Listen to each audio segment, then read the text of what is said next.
बिस्मिल्लाहिर्रहमानिर्रहीम। तमाम दिखने वाले स्टूडेंट्स को मोहम्मद नुमान अंजुम की तरफ से अस्सलाम वालेकुम। स्टूडेंट्स, आज हम लोग क्वेश्चन नंबर 6 स्टार्ट कर रहे हैं क्वेश्चन नंबर 5 तक। तमाम पार्ट्स मैं आपके साथ एक्सप्लेन कर चुका हूँ, उम्मीद है आप लोगों ने देख लिए होंगे। तो क्वेश्चन नंबर 6 की स्टेटमेंट देखते हैं। वो कह रहे हैं कि the 3 points A B and C, आपके पास 3 पॉइंट्स हैं जो कि आपके पास एबीसी फॉर्म में गिवन है, are consecutive vertices of a parallelogram, जो कि आपके पास एक इसी तरतीब के साथ मौजूद है। किस पर? पैरेललोग्राम पर। हमें कह रहे हैं कि फाइंड द फोर्थ वर्टेक्स। आप लोगों ने क्या फाइंड करना है? फोर्थ वर्टेक्स फाइंड करना है। तो भाई ये हमने एक पैरेललोग्राम बना ली है ABCD। आप लोग सपोज कर लें ये बहुत अच्छी पैरेललोग्राम बनी हुई है, ठीक है। तो ये 3 पॉइंट्स आपके पास गिवन हैं और ये फोर्थ जो पॉइंट है ये आपने फाइंड करना है। इसलिए इस फोर्थ पॉइंट को मैंने नाम दे दिया है किस चीज का? XY का। इसके अलावा आप सबको पता है भाई कि आपके पास पैरेललोग्राम में अपोजिट साइड्स क्या होती हैं? इक्वल होती हैं। तो मैं यहाँ पे क्या करने लगा हूं जनाब, मैं यहाँ पर एक सिंपल सा काम करूंगा। मैं यहाँ पर अपोजिट साइड्स को क्या ले लूंगा? इक्वल ले लूंगा, ताकि हम लोग किसी ना किसी रिजल्ट की तरफ पहुंच सकें। देखिए अपोजिट साइड कौन कौन सी हैं? एक AB और CD है, दूसरी BC और AD है। मेरे ख्याल से आप लोगों को बात की समझ आ गई है। तो यहाँ पे उसने जिक्र किया हुआ है पैरेललोग्राम का ही, ठीक है। तो AB और CD हम लोग सबसे पहले ले लेते हैं। तो आप लोग क्या करेंगे? इसकी अपोजिट साइड्स ले लेंगे। तो सबसे पहले हम लोग ले रहे हैं slope of AB is equal to slope of DC, ठीक है जी। तो AB के जो अपोजिट है वो DC है। तो सबसे पहले आप लोग स्लोप फाइंड कर लेंगे किसका? AB का। तो आप लोगों को पता है, मैंने आपको समझाया हुआ है कि अगर आप AB का स्लोप फाइंड कर रहे हैं तो ये पॉइंट X1 है और ये Y1 है। इसी तरह ये पॉइंट X2 है और ये Y2 है। फार्मूला आप लोग याद कर चुके हैं। स्लोप का फार्मूला होता है y2 minus y1 over x2 minus x1। तो ये हमारे पास स्लोप का फार्मूला है। तो सबसे पहले AB का स्लोप ले रहे हैं। तो y2 है 2, y2 की जगह मैंने 2 लिख लिया, माइनस y1 की जगह minus 1, y2 minus y1 over x2 की जगह माइनस 2, x1 की जगह माइनस 7 आ जाएगा, ठीक है मेरे भाई। तो y2 minus y1 over x2 minus x1। अब इसी तरह से DC का स्लोप ले लेते हैं। तो आप लोग इसको नाम दे दें, जी x1 y1 का। आप जिसको मर्जी नाम दे दें, कोई इशू नहीं है। और इसको नाम दे देंगे x2 y2 का। पेंसिल से लिखने के बाद ना रेस कर देना, ठीक है। तो अब हम लोग स्टार्ट कर लेते हैं। तो स्लोप ऑफ DC निकाल रहे हैं जी। y2 है y2 माइनस y1 है 4 ओवर x2 क्या है जी? x2 minus x1। तो x1 क्या है जी? 1। तो यहां पे हमने क्या किया? फार्मूले में पुट कर दिया। आप लोगों ने नाम दे देने पेंसिल से लिखने के बाद, बार बार कह रहा हूं, पेंसिल से x1 y1 x2 y2 लिख के ना बाद में इसको रेस कर दीजिएगा। अब हम इसको सॉल्व कर लेते हैं। माइनस और माइनस प्लस हो जाएगा 2, माइनस और minus plus 2 plus 1 3, minus 2 minus 7 क्या हो जाएगा? माइनस 9 हो जाएगा। यहां पे आ जाएगा y minus 4 over x minus 1। 3 1s are 3, 3 3s are 9। तो यहां आ जाएगा minus 1 over 3, y minus 4 over x minus 1 आ जाएगा। अब हम इसको क्या कर देंगे? क्रॉस मल्टीप्लाई कर देंगे x माइनस 1 को माइनस 1 के साथ। तो x माइनस 1 आ जाएगा।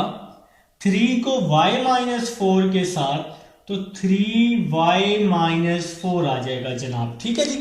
देखिए इसको क्रॉस मल्टीप्लाई किया, ये वाला माइनस वैसे ही आ गया।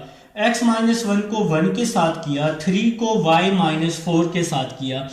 माइनस अंदर जाएगा तो इसके साइन चेंज कर देगा, माइनस x प्लस 1। यहां 3 को मल्टीप्लाई करते हैं, 3y 3 4s are 12 होता है, ठीक है जी। इन दोनों वैल्यूज को दूसरी साइड पे ले जाते हैं तो यहां 0 बच जाएगा। ये जो माइनस x है यहां पे आके प्लस x हो जाएगा। प्लस 3y पहले ही मौजूद है, -12 पहले ही मौजूद है, +1 इस साइड पर आके -1 हो जाएगा। एक बार फिर से बताऊं, ये पूरी वैल्यू मैं दूसरी साइड पे ले गया हूं, -x इस साइड पे आके +x हो गया, ये प्लस का 3y, ये माइनस का 12, ये +1 है तो यहां आके -1 हो जाएगा। अब आपके पास क्या हो रहा है जी, x वैसे का वैसे ही आ रहा है। हम क्या करते हैं, स्पेस बनानी पड़ेगी, स्पेस बना लेते हैं जी। तो स्पेस तो बनानी पड़ेगी, कोई इशू नहीं है जी। नेक्स्ट चलते हैं जनाब, नेक्स्ट स्टेप की तरफ चल रहे हैं। तो चल रहे हैं जी, पार्टी हो रही है। x + 3y, तो x + 3y आ जाएगा, एज इट इज आ जाएगा x + 3y, -12 -1 -13 हो जाएगा, इज इक्वल टू क्या हो जाएगा, 0 हो जाएगा। और इसको हम नाम दे देंगे इक्वेशन नंबर 1 का। अभी हम लोगों ने अपनी अपोजिट साइड को लिया है। कौन कौन सी अपोजिट साइड को, स्लोप ऑफ AB और स्लोप ऑफ DC को लिए, ये दोनों अपोजिट साइड हैं, तो एक इक्वेशन बन गई है। अब हम इन दो अपोजिट साइड्स को ले लेंगे, तो स्लोप ऑफ AD और स्लोप ऑफ BC ले लेते हैं। नेक्स्ट अपोजिट साइड ले लेते हैं जनाब, तो आप लोग यहां लिख लेंगे slope of AD is equal to slope of BC। तो अब मैं जी ले रहा हूं AD और BC वाली साइड ले रहा हूं, तो अभी मैंने इनको नाम दिया हुआ है, आप लोगों ने भी पेंसिल से नाम दिया होगा, x1 y1 x2 y2 का। तो आप लोगों ने पेंसिल से लिख के ना x1 y1 फिर रेस कर देने। तो फार्मूला मैंने स्लोप का यहां लिखा हुआ है, तो AD का स्लोप निकाल रहे हैं, तो y2 - y1, तो y2 किसके इक्वल है, y के, y2 y1 किसके इक्वल है, -1 के, तो y1 की जगह आ जाएगा -1 ओवर x2 - x1, तो x2 किसके इक्वल है, x के, और x1 है 7 के, तो x2 - x1 आ जाएगा। तो x2 की वैल्यू x आ जाएगी और x1 की वैल्यू 7 आ जाएगी। नेक्स्ट चलते हैं जी, नेक्स्ट स्लोप ऑफ BC की तरफ चल रहे हैं। BC का स्लोप, तो y2 हमने इसको नाम दिया हुआ है y2 - y1, तो 2 - 4 ओवर x2 है जी -2, x2 - x1, तो -2 और -1। आप लोगों ने पेंसिल से इसी तरह नाम देके ना फिर रेस कर देना, ठीक है। तो नेक्स्ट स्टेप की तरफ चलते हैं। -1 और -1 क्या हो जाएगा, +1 हो जाएगा, डिवाइड में क्या आ जाएगा, x - 7 आ जाएगा।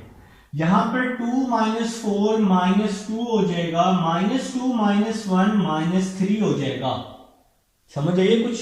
अब हम लोग क्या करने वाले हैं, हम लोग यहां पर एक छोटा सा काम करने वाले हैं। कौन सा, माइनस से माइनस क्या कर रहे हैं, कैंसिल कर रहे हैं, और इसके बाद इसको क्रॉस मल्टीप्लाई, 2 को इसके साथ 3 को इसके साथ, ठीक है जी। तो देखें जी किस तरह से आपके पास फॉर्म बनेगी।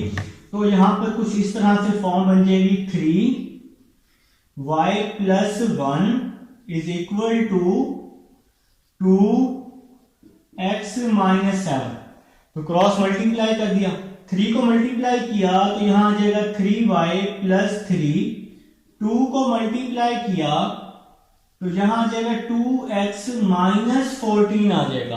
बात की समझ आई है। इस पूरी वैल्यू को दूसरी साइड पे ले जाता हूं, तो यहां 0 बच जाएगा, 2x + 3y है, यहां पे आके -3y हो जाएगा, ठीक है।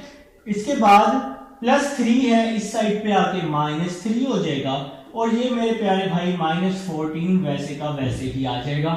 तो नेक्स्ट करते हैं, 2x -3y, -3 - 14, तो -3 - 14 -17 हो जाएगा, और ये इक्वेशन नंबर 2 बन जाएगी।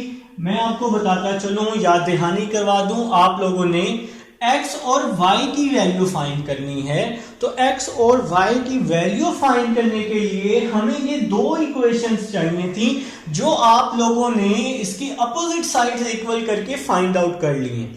अब आप लोग एक काम करेंगे सिंपल सा, आप लोग लिखेंगे ऐड इक्वेशन 1 एंड 2। तो इक्वेशन 1 और 2 को अब आप लोग ऐड करने वाले हैं। यहां से मैं इसको रेस कर देता हूं ताकि मेरे प्यारे भाई मैं इसको सॉल्व कर सकूं, इस क्वेश्चन को कंप्लीट कर सकूं। आप लोगों में से कुछ चीते होंगे इस तरह के जिन्होंने कर लिया होगा, मेरे से पहले ही कर लिया होगा। कोई है ऐसे तो मुझे बताएं, जरा लाजमी बताएं। तो ऐड इक्वेशन 1 एंड 2 जी। इक्वेशन नंबर 1 है जी हमारे पास x plus 3y minus 13 is equal to 0। Equation number 2 है जी 2x minus 3y minus 17 is equal to 0 आ जाएगा। ठीक है मेरे भाई। तो यहां पे अब हम लोग एक सिंपल सी कटिंग करने वाले हैं। प्लस 3y से माइनस 3y क्या कर दिया हम लोगों ने, कैंसल आउट कर दिया। भाई तुम जाओ, हमें तुम्हारी जरूरत नहीं है। तो 2x प्लस x क्या हो जाएगा मेरे भाई, 3x हो जाएगा। माइनस 13 और माइनस 17 क्या होता है, माइनस 30 हो जाएगा। माइनस 30 इस साइड पे आके प्लस 30 हो जाएगा। 3 यहां मल्टीप्लाई हो रहा है, यहां आके डिवाइड हो जाएगा 30/3। देखें ना, 3 यहां मल्टीप्लाई हो रहा था तो दूसरी साइड पे डिवाइड किया, इसकी कटिंग की, 3 1 3, 3 10 30, तो x की वैल्यू आ गई 10। तो मेरे भाई x फाइंड हो चुका है। x तो आ गया, y का मसला है। मसला है y का? बिल्कुल भी नहीं। आप लोगों ने तो वैसे ही नहीं। तो ये जो x की वैल्यू आई है ना, इसको आप लोग इन दोनों इक्वेशनों में से जहां मर्जी पुट कर दो। तो इक्वेशन नंबर 1 में हम लोग पुट कर देते हैं। तो यहां पे आप लोग लिखेंगे put x is equal to 10 in equation 1। तो x is equal to 10 equation number 1 में पुट कर रहे हैं जनाब। तो ये इक्वेशन नंबर 1 है। तो इक्वेशन नंबर 1 लिख लेते हैं। इक्वेशन नंबर 1 है x plus 3y minus 13 is equal to 0। x is equal to 10 है। इस x की जगह मैंने 10 पुट किया, यहां पे लिखा plus 3y minus 13 is equal to 0 आ जाएगा। 10 माइनस 13 क्या हो जाएगा मेरे भाई, माइनस 3 हो जाएगा। इसके साथ ही माइनस 3 जो है दूसरी साइड पे आके, राइट साइड पे आके प्लस 3 हो जाएगा। 3 यहां मल्टीप्लाई हो रहा है, यहां आके डिवाइड हो जाएगा। तो y इज इक्वल टू 3/3। 3 से 3 कैंसल, तो 1 बच गया। तो ये तो आंसर आ गया जी। तो y का आंसर भी आ गया और x का आंसर भी आ गया, जो कि आप लोगों ने फाइंड आउट करने थे, x और y का आंसर। तो मेरे भाई ये आपके रिक्वायर्ड रिजल्ट्स हैं जो कि क्वेश्चन की स्टेटमेंट के मुताबिक हमें रिक्वायर्ड थे। तो ये आपका क्वेश्चन सॉल्व हो चुका है। तो जहां से समझ ना आए आप लोगों ने मुझे लाजमी बताने और वीडियो को बैक करके रिवाइज करके देख लीजिएगा, इंशाल्लाह अच्छी समझ आएगी। चलते हैं नेक्स्ट क्वेश्चन, क्वेश्चन नंबर 7 की तरफ। जी स्टूडेंट्स, अब हम लोग चल रहे हैं जी क्वेश्चन नंबर 7 की तरफ। क्वेश्चन नंबर 7 की स्टेटमेंट है, हमें कह रहे हैं कि the points A B and C, आपके पास 3 पॉइंट्स गिवन हैं, ए बी और सी जी हैं, और यहाँ पे जो फिगर बन रही है आपके पास वो बन रही है रोम्बस की फिगर बन रही है, और वो हमें कह रहे हैं कि फाइंड द फोर्थ वर्टेक्स। आपने फोर्थ वर्टेक्स फाइंड करना है, और इसके बाद वो हमें कह रहे हैं show the diagonals of the rhombus are perpendicular to each other. तो ये जो लास्ट स्टेटमेंट है ये हम बाद में एक्सप्लेन कर लेते हैं। सबसे पहले हम लोग क्या करते हैं, फोर्थ वर्टेक्स फाइंड कर लेते हैं। तो ये भाई हमने एक रोम्बस बनाया हुआ है। आप लोगों ने क्या किया, रोम्बस बनाने के बाद आप लोगों ने ए बी सी डी का इसको नाम दे दिया। आप कहीं भी ए बी सी डी का नाम दे सकते हैं, इसको चेंज भी कर सकते हैं, कोई इशू नहीं है। तो यहां पर भी हम लोग वही काम करने वाले हैं पैरेललोग्राम वाला, कि आप लोगों ने अपोजिट साइड्स को क्या लेना है मेरे भाई, इक्वल लेने हैं। तो सबसे पहले जो अपोजिट साइड आप लोगों को नजर आ रही है ए बी और डी सी, पहले हम इन दोनों को इक्वल कर लेते हैं, फिर हम ए डी और बी सी को इक्वल करके दो इक्वेशंस बना लेंगे जो कि एक्स वाई की फॉर्म में होंगी। उन दोनों को कंपेयर करके हम लोग वैल्यू आसानी से फाइंड आउट कर लेंगे। तो चलते हैं मेरे भाई हम लोग क्वेश्चन नंबर 7 की तरफ। सेम टू सेम वही काम हम लोग करने वाले हैं। तो जो अभी हम लोगों ने प्रीवियस क्वेश्चन में किया है आप लोगों ने किया था अभी, आप लोगों ने अपोजिट साइड्स को लिया था, तो यहाँ पर जो दो अपोजिट साइड्स हैं वो कौन कौन सी बन रही हैं? एक बन रही है स्लोप ऑफ ए बी, एक अपोजिट साइड है स्लोप ऑफ एक ए बी, और दूसरी जो है वो डी सी बन रही है मेरे भाई। तो एक आपके पास स्लोप ऑफ डी सी। तो हमने जी ये दो अपोजिट साइड्स ले ली हैं। अब आप लोगों ने क्या करना है? पेंसिल से देखें, अगर आप लोग ए बी फाइंड कर रहे हैं तो आप लोग जिसको मर्जी x1 और y1 कर लें। मैंने इसको x1 y1 और इसको x2 और y2 कर दिया है। फार्मूला आप लोगों को आता है y2 माइनस y1, जो कि मैं हर क्वेश्चन में लिख रहा हूं, y2 minus y1 over x2 minus x1। तो भाई फार्मूला हम लोग कर चुके हैं। y2 की वैल्यू है -1, y2 minus y1 over x2 minus x1। तो ये जी हम लोगों ने स्लोप वाले फार्मूले में इसको पुट कर दिए। अब हम लोग स्लोप ऑफ डीसी फाइंड कर लेते हैं। तो स्लोप ऑफ डीसी फाइंड करने के लिए हम लोग क्या कर लेते हैं? इसको x2 y2 का नाम दे देते हैं और इसको x1 और y1 का नाम दे देते हैं। आप जो मर्जी कर लें, कोई इशू नहीं है। तो आप लोग इसको चेंज भी कर सकते हैं, आंसर में कोई मसला नहीं होगा। ठीक है मेरे भाई। तो y2 माइनस y1, y2 की क्या वैल्यू है y, और y1 की क्या वैल्यू है 3। तो y2 minus y1 over x2 की वैल्यू है x, x1 की क्या वैल्यू है 6 है, तो x2 माइनस x1 आ जाएगा। -1 -2 -3 हो जाएगा, 3 + 1 4 हो जाएगा, और यहां पे आ जाएगा y -3 ओवर x -6 आ जाएगा। अब हम लोग यहाँ पे क्या करने वाले हैं? हम लोग करने वाले हैं क्रॉस मल्टीप्लाई, इसको इसके साथ और इसको इसके साथ क्रॉस मल्टीप्लाई कर देंगे। नेक्स्ट स्टेप की तरफ चलते हैं। तो देखिए क्रॉस मल्टीप्लाई कर दिया, -3 x -6 4 y -3 आ जाएगा। ठीक है जी। तो -3 को x के साथ मल्टीप्लाई किया, -3x माइनस माइनस प्लस 3 6 18, यहां पे आ जाएगा 4y 4 3 12 हो जाएगा। इसके बाद नेक्स्ट स्टेप देखिएगा, बड़ा मजे का स्टेप होने वाला है। जो नेक्स्ट स्टेप है, पूरी वैल्यू को दूसरी साइड पे ले जाऊंगा। देखिएगा, समझिएगा, -3x इस साइड पे आके +3x हो जाएगा। ये प्लस का 4y पहले से ही मौजूद है, इसका वेलकम करने के लिए -12 भी पहले से मौजूद है, और मेरे भाई ये +18 है, इस साइड पे आके -18 हो जाएगा। ठीक है जी।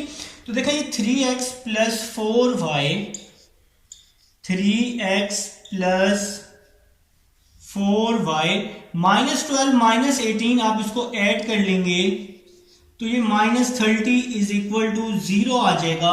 तो ये मेरे भाई इक्वेशन नंबर 1 आपके पास बन चुकी है। उम्मीद है जी हमें समझ आ चुकी है। तो क्वेश्चन की स्टेटमेंट भी यही थी, क्वेश्चन की फॉर्म भी यही थी। तो ये पॉइंटर मैंने पकड़ लिया है, गिनने नहीं दूंगा। ठीक है, तो नेक्स्ट स्टेप की तरफ चलते हैं। तो इक्वेशन नंबर 1 जो कि हम लोगों ने फर्स्ट साइड को इक्वल करके ले लिया है, अब हम लोग सेकंड साइड को ले लेते हैं। तो सेकंड अभी हमने लिया ए बी और डी सी को। अब next opposite side A D और बी सी, ये दोनों अपोजिट साइड है। अब हम ये दोनों ले लेते हैं। स्लोप ऑफ ए डी ले लेते हैं, स्लोप ऑफ ए डी ले लिया, और साथ में स्लोप ऑफ ए डी के अपोजिट क्या है मेरे भाई? ए डी के अपोजिट बी सी है, तो स्लोप ऑफ बी सी ले लिया हमने इसके अपोजिट साइड। अब आप लोगों ने क्या किया, इसी तरह से फार्मूला अप्लाई किया, y2 माइनस y1, तो y2 की वैल्यू है y और y1 की 2, y -2 ओवर x2, x2 की वैल्यू x है और -1 आ जाएगी, x2 x -1 हो जाएगा। ठीक है जी। नेक्स्ट स्टेप की तरफ चलते हैं। x2 -x1 ना, तो अब हम BC पे निकाल रहे हैं जी। स्लोप y2 है, हमने सपोज किया हुआ है -1 को, और y1 है जी 3y2 माइनस y1, x2 हमने सपोज किया हुआ है 3 को, और -6 आ जाएगा। पेंसिल से यहां पे लिख के ना x2 x1 वगैरह फिर रेस कर दीजिएगा, मैं हर क्वेश्चन में बता रहा हूं। नेक्स्ट स्टेप की तरफ चलते हैं जी। y -2 माइनस माइनस प्लस हो जाएगा, -1 -3 -4 -3 हो जाएगा। ठीक है जी। तो यहां पे माइनस से माइनस क्या हो रहा है, कैंसिल हो रहा है। तो माइनस से माइनस कैंसिल करके हमने इसको क्रॉस मल्टीप्लाई कर दिया है। तो क्रॉस मल्टीप्लाई किया हमने किस तरह से, कुछ इस तरह से 3y -2 4x + 1। तो 3 को y के साथ किया 3y, 3 2s are 6, 4x + 4 1s are 4 हो जाएगा। ठीक है जी। नेक्स्ट स्टेप की तरफ चलते हैं। यहां पे 0 आ जाएगा, 4x + 4 + 3y यहां पे आके -3y, -6 इस साइड पे आके +6 हो जाएगा। तो आपके पास बच जाएगा 4x -3y + 4 + 6 + 10 हो जाएगा। और ये मेरे भाई इक्वेशन नंबर 2 बन चुकी है। मेरे ख्याल से कुछ ना कुछ समझ आई है। तो इक्वेशन नंबर 2 तक जी हम लोग पहुंच चुके हैं। अब यहाँ पर एक थोड़ा सा इशू आ रहा है। हमारे पास ना यहाँ पे ना x के कोफिशिएंट सेम है ना y के कोफिशिएंट सेम है। ठीक है। तो आप लोगों ने अब ये कोफिशिएंट सेम करने हैं। अगर हम लोग y के कोफिशिएंट सेम करना चाहें तो इस y के साथ 3 है तो इसको 3 से मल्टीप्लाई कर देते हैं पूरी इक्वेशन को। और इस y के साथ 4 है तो इसको 4 के साथ क्या कर देते हैं, मल्टीप्लाई कर लेते हैं। क्वेश्चन नंबर 7 हम लोग कर रहे हैं। ठीक है जी। तो इसको अब हम लोग 4 से और इसको 3 से हमारी बात फाइनल हो गई। तो यहां पे लिख लेते हैं 3 मल्टीप्लाई, ये multiply equation 1 add plus 4 multiply equation 2। तो y के कोफिशिएंट सेम करने लगा हूं। देखे ना इक्वेशन नंबर 1 में y के साथ 4 है तो इसको 4 से मल्टीप्लाई कर देंगे। इक्वेशन नंबर 2 में y के साथ 3 है तो इसको 3 से मल्टीप्लाई कर लेंगे। तो y के कोफिशिएंट सेम कर रहे हैं। तो मैंने लिखा इक्वेशन 1 को 3 से मल्टीप्लाई, इक्वेशन नंबर 2 को 4 से मल्टीप्लाई करके दोनों को ऐड कर देंगे, प्लस कर देंगे। तो बात तय हुई। इक्वेशन 1 को 3 से मल्टीप्लाई कर रहे हैं तो 3 3s are 9, 3 3s are 9। फिर 3 को 4 से मल्टीप्लाई किया 12y। फिर -3 को 30 से मल्टीप्लाई किया तो 90 आ जाएगा, इज इक्वल टू में 0 आ जाएगा। ठीक है जी। और इक्वेशन नंबर 2 को 4 से मल्टीप्लाई कर रहे थे तो 4 से किया, 4 4s are 16, 4 को -3 से किया -12y, 4 को 10 से किया 40 इज इक्वल टू 0। और यहां पे लाइन लगा दी हमने। तो यहां पे जी कटिंग हो रही है, -12 से +12y कैंसिल हो रहे हैं, 16 + 9 जी इन दोनों को मैंने ऐड किया, 16 + 9 25x हो जाएगा जी, 25x -90 + 40 -50 हो जाएगा, इज इक्वल टू में 0 आ जाएगा। तो 16 + 9 को 25x कर दिया जी। मेरे ख्याल से यहां तक समझ आ गई है। अब हम जरा इस साइड पर आते हैं ताकि हम इसको कंप्लीट करें, इस क्वेश्चन को कंप्लीट कर लें। तो ये जी -50 है, दूसरी साइड पे जाके +50 हो जाएगा, 25x इज इक्वल टू 50, 25 दूसरी साइड पे जाके डिवाइड हो जाएगा, 25 1s are 25, 25 2s are 50। तो x इज इक्वल टू 2 आ जाएगा जनाब। तो ये x का आंसर आ चुका है। तो x आ चुका है। अब हमें चाहिए y चाहिए। y आप लोगों ने कैसे फाइंड करना है, किसी भी इक्वेशन में पुट करके। तो x को इक्वेशन नंबर 1 में पुट कर देते हैं, काम आसान हो जाएगा। ठीक है। तो आप लोग किसी भी इक्वेशन में पुट कर सकते हैं, कोई इशू नहीं है। अब आपके पास 2 इक्वेशंस यहां पर मौजूद हैं। तो यहां पे आप लोग लिख लेंगे put x is equal to 2 in equation 1। Equation number 1 में पुट कर रहे हैं जी। तो ये इक्वेशन नंबर 1 जी है, 3x की जगह 2 आ जाएगा, 3x की जगह 2 आ जाएगा, +4y आ जाएगा, -30 आ जाएगा, इज इक्वल टू में 0 आ जाएगा। देखिए इक्वेशन नंबर 1 में पुट किया, 3x की जगह 2 +4y -30 इज इक्वल टू 0 हो जाएगा, 3 2s are 6 हो जाएगा, plus 4y minus 30 is equal to 0 हो जाएगा। ठीक है जी, इसको मैं रेज करता हूं फार्मूले को। 6 minus 30 minus 24 plus 4y is equal to 0। 4y is equal to minus 24 यहां के प्लस 24, 4 यहां के डिवाइड हो जाएगा। 4 1s are 4, 4 6 are 24। तो y का आंसर क्या आ चुका है जनाब? 6 आ चुका है। तो x और y आ चुका है जी, x और y हम लोग फाइंड कर चुके हैं। तो x आया है जी 2 और y आया है जी 6। तो ये आपके जी रिक्वायर्ड रिजल्ट थे। इस क्वेश्चन की फर्स्ट कंडीशन थी, इसने हमें कहा था कि भाई x और y तो फाइंड करना ही करना है। इसके बाद वो हमें कह रहे हैं कि आप लोग शो करके दे दो, इसको शो करना है भाई, इसको बताना है कि जो इसके डायगोनल्स हैं वो आपके पास क्या बना रहे हैं, वो एक दूसरे के परपेंडिकुलर हैं। तो परपेंडिकुलर तब ही शो होगा जब इसका स्लोप लेने के बाद जो हम लोग मल्टीप्लाई करेंगे वो आंसर 1 आ जाए, तो तब ये डायगोनल शो होगा। डायगोनल मतलब AC का स्लोप निकालना पड़ेगा और किसका स्लोप निकालना पड़ेगा? BD का स्लोप निकालना पड़ेगा। अब आप लोगों ने स्लोप निकालने हैं, x2 y2 वगैरह आप लोग यहां से रेस कर दें, तो ये आपके लिए अच्छा है, आपकी सेहत के लिए अच्छा होगा। ठीक है जी। तो सबसे पहले अब आप लोगों ने इसका सेकंड पार्ट है, आपने इसके डायगोनल्स को प्रूव करने। तो इस क्वेश्चन का सेकंड पार्ट है कि इसके जो डायगोनल्स का रिजल्ट है वो आपके पास परपेंडिकुलर आना चाहिए। तो मैं इसका सेकंड पार्ट करने लगा हूं। तो ये डायगोनल है, एक डायगोनल AC है, दूसरा डायगोनल BD है। तो आप लोगों ने क्या करना है जी, पहले AC का स्लोप निकाल लेना है। इसको आपने x2 y2 कर लिया, इसको x1 y1 कर लिया। तो स्लोप ऑफ AC और स्लोप ऑफ BD निकाल लेते हैं, जिसकी हमें जरूरत है। तो सबसे पहले मैं निकाल रहा हूं जी स्लोप ऑफ AC निकाल रहा हूं मेरे भाई। तो स्लोप ऑफ AC निकाल रहा हूं, फार्मूला होता है y2 माइनस y1।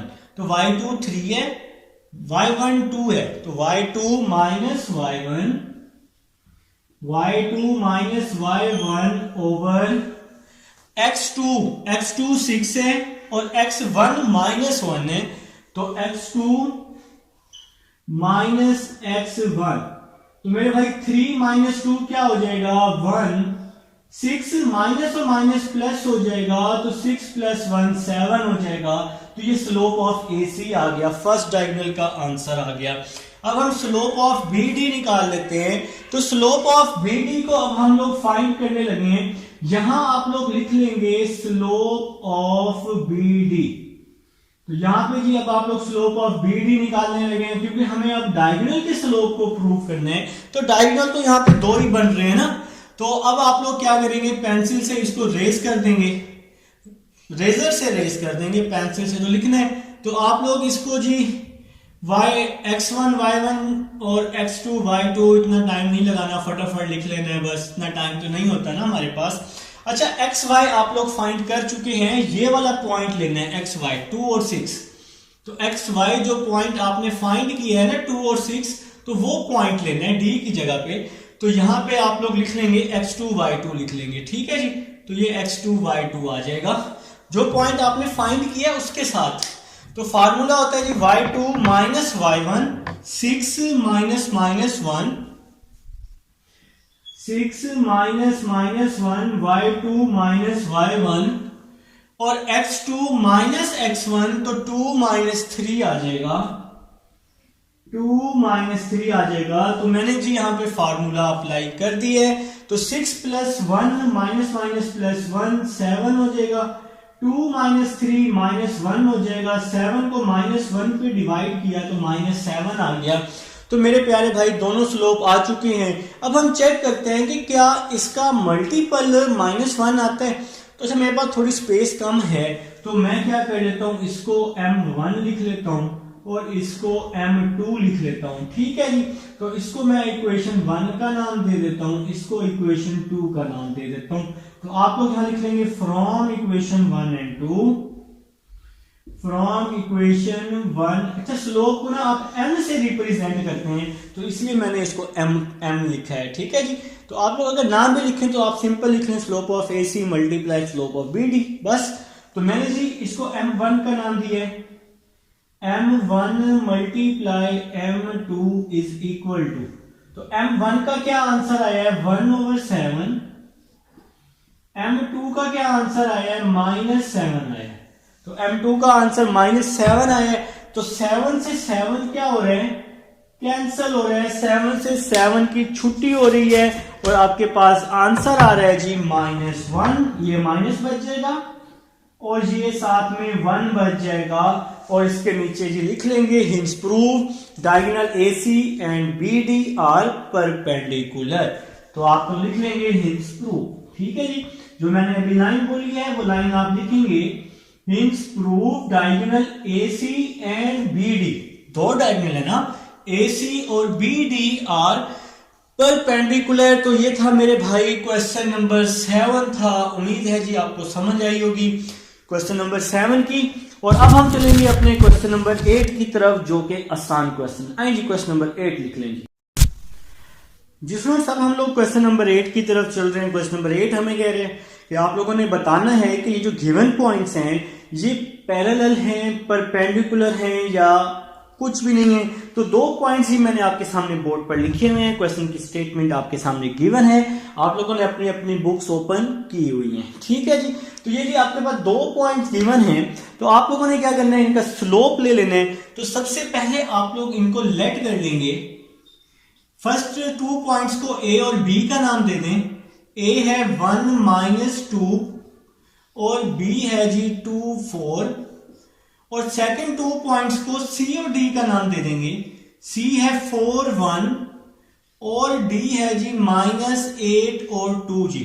तो सबसे पहले आप लोग स्लोप ऑफ ए बी ले लें जी। तो सबसे पहले हम लोग slope of A B find कर लेते हैं। तो फार्मूला आप लोगों को आता है y2 - y1 x2 - x1। तो पेंसिल से आप लोग यहां लिख लेंगे x1 y1 और यहां लिख लेंगे x2 y2, ठीक है जी।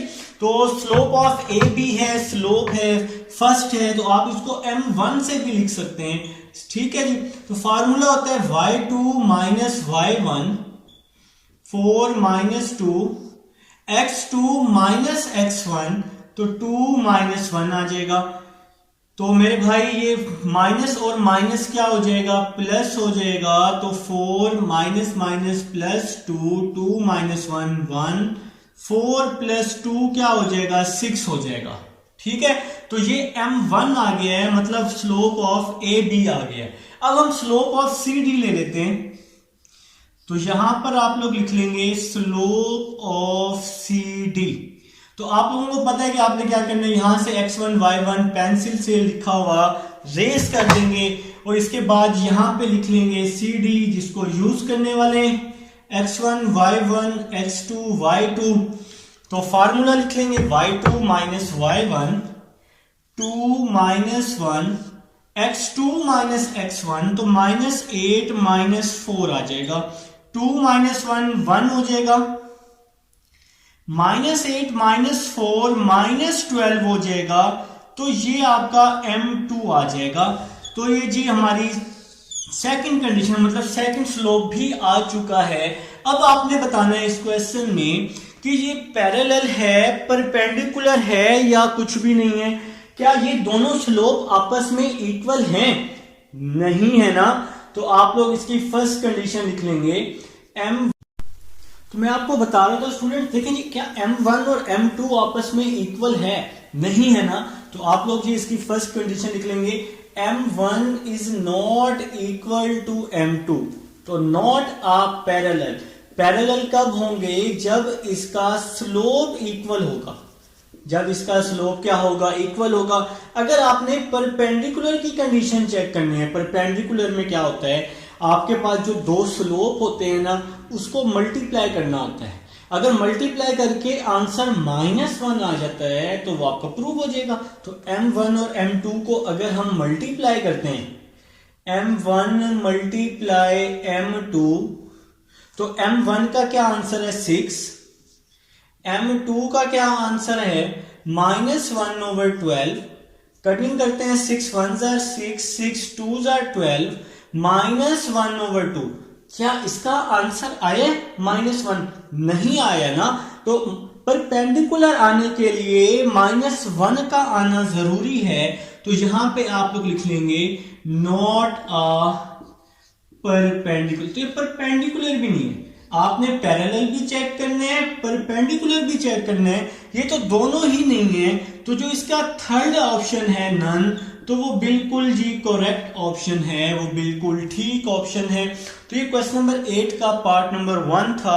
पार्ट नंबर 2 आप लोग मुझे करके बताएंगे कि वो पैरेलल है, परपेंडिकुलर है या कुछ भी नहीं है। आप लोगों ने इसका आंसर मुझे पार्ट नंबर 2 का लाजमी बताना है।